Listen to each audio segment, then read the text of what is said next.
Hello guys, આજે અમે જઈએ છીએ ગોપનાથ મહાદેવ। જેવી રીતે આપણે જોઈએ છીએ કે જો દરિયો 3 થી 4 કિલોમીટર પાછળ દેખાય છે।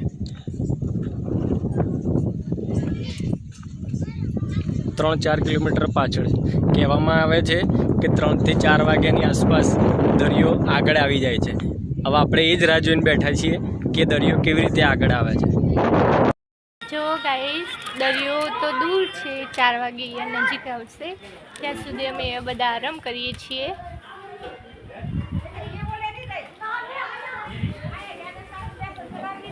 પાંચ વાગે 4 થી 5 વાગ્યા દરિયો નજીક આવશે અને જાતે જ। હવે એ કેવી રીતે આવે છે અને શું છે એ તો ભગવાનને જ ખબર। અત્યારે દરિયો 2-3 કિલોમીટર પાછળ છે અને 3-4 કિલોમીટર આગળ આવી જશે। એ જ નજારો જોવા અમે બેઠા છીએ કે એ કઈ રીતે થાય છે।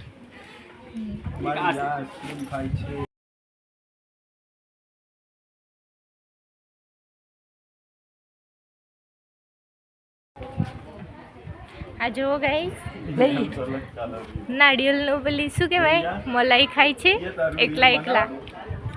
મને તો આપો।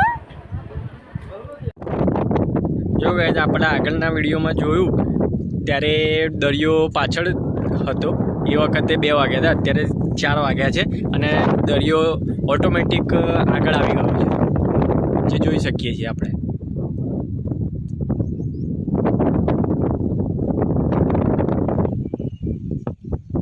આની પાછળનું કારણ વૈજ્ઞાનિક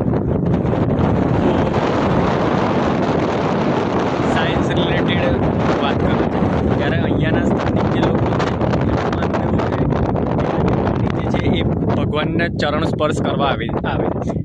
24 કલાકમાં 2 વખત આ પાણી આવી રીતે અંદર જતું રહે છે અને બહાર આવે।